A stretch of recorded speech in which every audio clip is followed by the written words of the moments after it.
اس دنیا سے رسول اللہ صلی اللہ علیہ وسلم کے رخصت ہو جانے کے بعد آپ کی لائی ہوئی اللہ کی کتاب قرآن مجید اور آپ کی تعلیمات جن کا معروف عنوان سنت ہے، اس دنیا میں ہدایت کا مرکز و سرچشمہ اور گویا آپ صلی اللہ علیہ وآلہ آلہ وسلم کی مقدس شخصیت کے قائم مقام ہے اور امت کی صلاح و فلاح ان کی پیروی و پابندی سے وابستہ ہے۔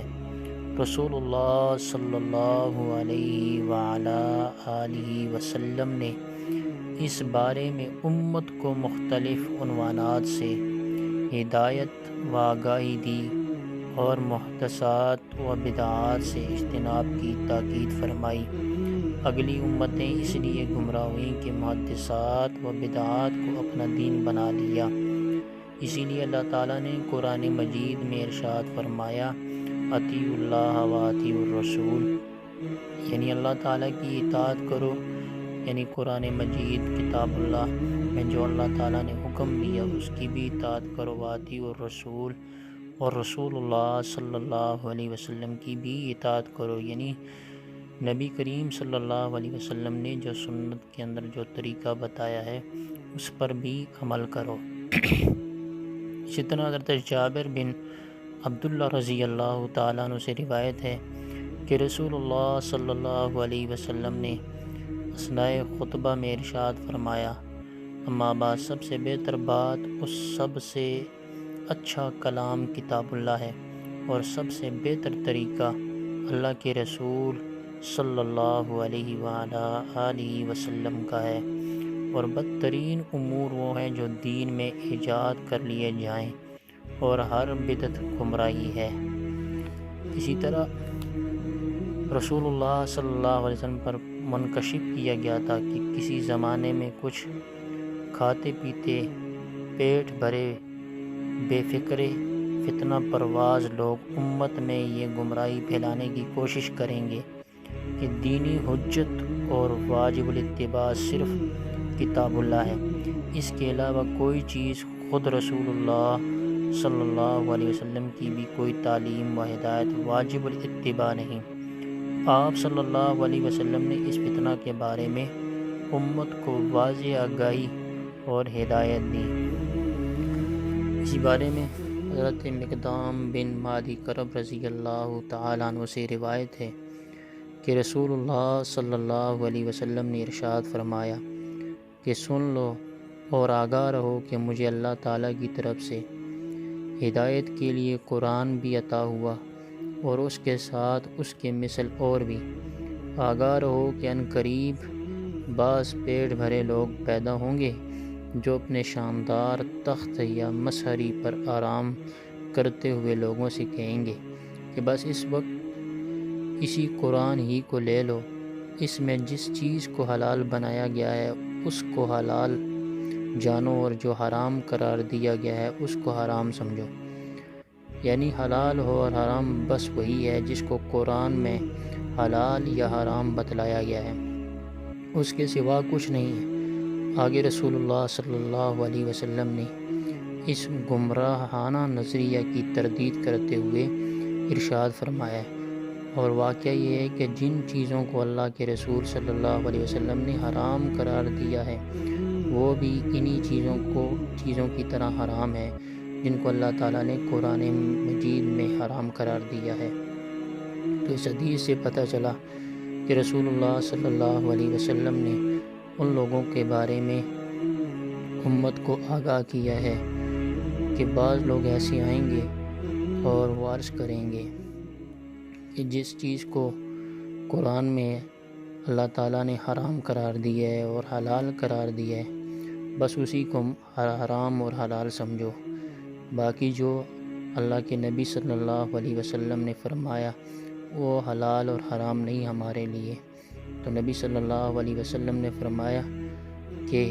جس طرح تمہارے لیے قرآن نے جن چیزوں کا حرام کیا ہے اور جن چیزوں کا حلال کیا ہے وہ حرام اور حلال ہیں، اسی طرح نبی صلی اللہ علیہ وسلم کی جو تعلیمات ہیں اور ان کا جو طریقہ کار ہے وہ بھی ہمارے لیے اسی طرح ہی حرام اور حلال ہے جس طرح نبی علیہ الصلوۃ والسلام نے ہمیں حکم کیا ہے۔ اور ایک اور حدیث کے اندر ابو رافع رضی اللہ تعالیٰ عنہ سے روایت ہے کہ رسول اللہ صلی اللہ علیہ وسلم نے ارشاد فرمایا کہ ایسا نہ ہو کہ میں تم میں سے کسی اور کو اس حال میں پاؤں، یعنی اس کا یہ حال ہو کہ وہ اپنے شاندار تخت پر تکیہ لگائے، متکبرانہ انداز میں بیٹھا ہو اور اس کو میری کوئی بات پہنچے جس میں میں نے کسی چیز کے کرنے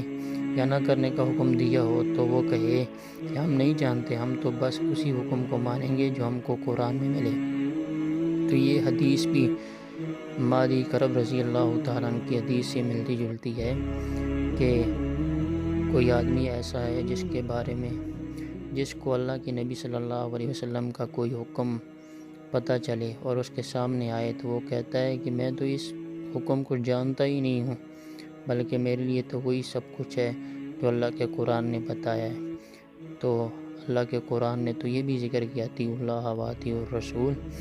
اور فرمایا کہ جس طرح اللہ تعالیٰ کی اطاعت ضروری ہے اسی طرح رسول اللہ صلی اللہ علیہ وسلم کی اطاعت ضروری ہے، جس طرح اللہ کی سنت پر عمل کرنا ضروری ہے اسی طرح نبی صلی اللہ علیہ وسلم کی سنت پر عمل کرنا ضروری ہے، جس طرح اللہ تعالیٰ کے حکم کی اطاعت واجب ہے اسی طرح نبی صلی اللہ علیہ وسلم کی اطاعت بھی ہم پر واجب ہے۔ اور اس کے بدلے میں بدعت ہے۔ بدعت کے بارے میں نبی کریم صلی اللہ علیہ وسلم نے فرمایا کہ بدعات اور رسومات سے بچیں۔ بدعت کی حقیقت کیا ہے؟ اس حدیث میں حضرت عائشہ صدیقہ رضی اللہ تعالیٰ عنہ سے روایت ہے کہ جناب رسول صلی اللہ علیہ وسلم نے فرمایا جس نے ہمارے دین میں کسی ایسی بات کا اضافہ کیا جو کہ اس میں ہے ہی نہیں تو اس کی بات ناقابل قبول ہے۔ تو اس حدیث میں بدعت کے بارے میں بات ہو رہی ہے، یعنی دین میں ایسی بات پیدا کرنا جو نہ صراحتاً قرآن و حدیث میں موجود ہو اور نہ ہی اس کا منشا موجود ہو۔ اس لیے اجتہادی مسائل بدعت نہیں، کیونکہ یہ احکامات صراحتاً تو موجود نہیں ہوتے لیکن ان کا منشا ضرور موجود ہوتا ہے۔ یہ بات بھی ذہن نشین ہونی چاہیے کہ جس نئی چیز کو دین سمجھ کر کیا جائے وہ بدعت ہے، اور جس چیز کو دین سمجھ کر نہ کیا جائے وہ بدعت نہیں۔ اسی وجہ سے علامہ انور شاہ کشمیری رحمۃ اللہ علیہ فرماتے ہیں مرگ کے موقع پر جتنی بھی رسمیں وہ بدعت ہیں، اور شادی کے موقع کی رسمیں اسراف تو ہیں لیکن بدعت نہیں۔ اس کی وجہ یہ ہے کہ فوتگی کے موقع پر تمام رسوم دین سمجھ کر کی جاتی ہیں اور شادی کی موقع کی رسمیں دین سمجھ کر نہیں کی جاتی۔ یہی وجہ ہے کہ سائنسی ایجادات مثلا جہاز، ریل وغیرہ کو کوئی بھی بدعت نہیں کہتا، کیونکہ ان کے استعمال کو کوئی بھی دین یا باعث ثواب سمجھ کر نہیں کرتا، بلکہ ایک سہولت سمجھ کر ان سے استفادہ کرتے ہیں۔ بدعتی کی بھرپور مذمت اس لیے بھی بیان کی گئی ہے کہ یہ شخص زبان حال سے یہ کہنا چاہتا ہے کہ دین ابھی کامل نہیں ہوا بلکہ میں اسے کامل کروں گا، اور اس طرح اپنے عمل سے وہ یہ ظاہر کرتا ہے کہ وہ قرآن مجید کی اس آیت کا انکار کرتا ہے الیوم اکملت لکم دینکم واتممت علیکم نعمتی ورضیت لکم الاسلام دینا۔ آج کے دن ہم نے تمہارے لیے تمہارا دین کامل کر دیا اور اپنی نعمت کو تم پر پورا کر دیا، اور میں تمہارے لیے دین اسلام سے راضی ہو گیا۔ اسی وجہ سے بدعتی کو سلام کرنے اور اس کے سلام کا جواب دینے سے منع کیا گیا ہے۔ اسی لیے رسول اللہ صلی اللہ علیہ وسلم نے بدعات اور رسومات سے منع فرمایا ہے اور سنت پر چلنے کی وضاحت کی ہے کہ سنت پر عمل کریں۔ تو ہمیں چاہیے کہ اللہ تعالی ہمیں سنت کے راستے پر چلائے اور بدعات اور رسومات پر اس سے اجتناب کرنے کی توفیق عطا فرمائے اور اس سے بچنے کی توفیق عطا فرمائے، کیونکہ اللہ کے نبی صلی اللہ علیہ وسلم نے بھی فرمایا کہ بدعتی جو ہے وہ جنت میں نہیں جائے گا بلکہ وہ جہنم میں جائے گا، اس لیے کہ اس کے سامنے نبی علیہ الصلوۃ والسلام کا طریقہ موجود ہوتا ہے، لیکن وہ اللہ کے نبی